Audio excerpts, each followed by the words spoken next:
Bonjour tout le monde, j'espère que vous allez bien. On se retrouve aujourd'hui pour parler de la console présente dans Narrative. C'est parti.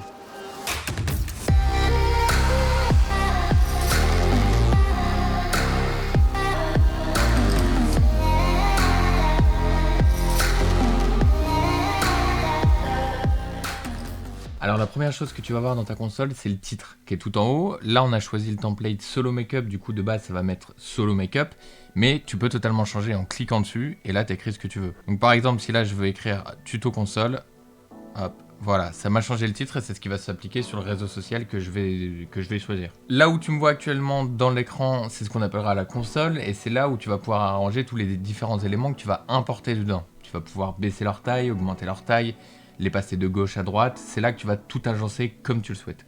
Tout en bas, tu retrouveras 5 boutons qui sont archi simples à comprendre. Le premier que tu vois, c'est celui qui te donne accès à ton catcher, donc qui te fait un équivalent swipe à gauche qu'on verra après. Le deuxième, c'est là où tu vas pouvoir rajouter tes contributions, donc les gens qui vont intervenir dans ton live ou des caméras que tu souhaites rajouter. Le gros bouton orange au milieu, c'est ce qui te permettra de choisir tes réseaux sociaux et de te log dessus. Donc là, si je clique sur Twitch, par exemple, c'est là que je vais rentrer mes identifiants. D'abord, tu te connectes à tes réseaux sociaux et ensuite, il y a une seconde étape pour lancer ton live. T'inquiète pas, tu partiras pas sans être prévenu. Le quatrième bouton, c'est là où tu vas pouvoir voir tous les éléments qui sont dans tes différentes scènes et les mute ou les démute. Par exemple, là, la contribution 1, c'est moi.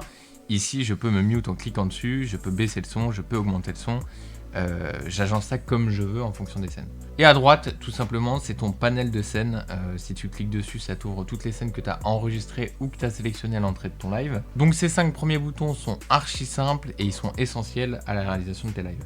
Donc j'en parlais au début, c'est une alternative au premier bouton, c'est de swipe vers la droite. Et là, ça te donne accès à ton catcher. Catcher qui te permettra de te voir en temps réel, puisque là-dedans, tu n'auras pas de délai contrairement à la console, puisqu'il faut le temps que ça aille dans les serveurs de narrative et que ça revienne. Mais là, du coup, tu le verras en temps réel, ce que tu filmes à l'instant T. En haut à droite, tu auras toujours ton retour de ta console. Là, en l'occurrence, il n'y a que moi, mais s'il y avait des logos et des images dedans, tu les verrais là. Et je te rassure, le délai qu'il y a entre le temps réel et la console qui est juste là-haut, il n'y a que toi qui le vois. Tes viewers, ils verront ce qu'il y a là-haut et ils verront pas de décalage entre le son ou quoi que ce soit. Dans les petits boutons, tu retrouveras à gauche ce qui te permet de choisir les micros. Là, en l'occurrence, il n'y a que l'iPhone micro, mais si j'avais des AirPods ou des micros branchés en jack dessus, j'aurais écouteur micro par exemple. Et là, je pourrais sélectionner par exemple que je veux un autre. La roue crantée, c'est ce qui te permettra de faire des réglages manuels un peu plus précis, notamment au niveau de la chaleur. Donc là, par exemple, si je fais ça, ça réchauffe l'image. Et au niveau de la teinte qui va du vert vers le violet. Là, je suis en vert, là, je suis en violet. Je vais essayer de me remettre bien. Hop, c'est parfait. Le gros bouton qui est au milieu, c'est ce qui te permet de couper l'accès à ta caméra. Le quatrième bouton, c'est ce qui te permettra de faire un zoom pour qu'on te voit de plus proche. Et à droite, c'est ce qui te permet de changer de caméra.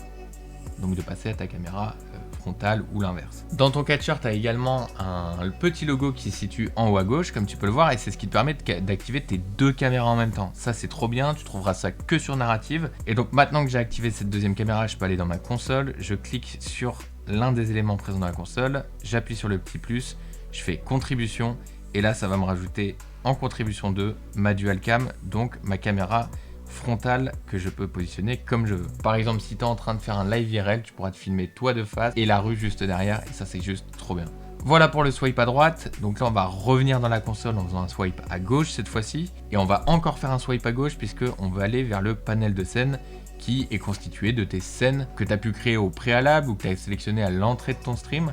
C'est là que tu les retrouveras. Par exemple, si je fais une modification ici, que je baisse un petit peu ma scène, hop, et que je rajoute, imaginons, un background derrière, hop, faisons-le simple, voilà, que je duplique en haut à droite, je fais enregistrer, je retrouve cette scène ici, c'est ici que je vais retrouver, et puis j'aurai une version où je suis zoomé avec un fond, et une version où je suis en plein pot. Quand tu cliques sur un élément présent dans ta console, tu retrouveras tous ces petits logos, mais ça je te propose qu'on voit ça dans un autre tuto très bientôt. J'espère que ce petit tuto vous aura plu, c'est toujours un plaisir pour moi de vous en apprendre plus sur l'application Narrative. Sur ce, je vous dis à bientôt, et n'hésitez pas à me dire en commentaire ce que vous voudriez que je vous explique pour les prochains tutos. Ciao!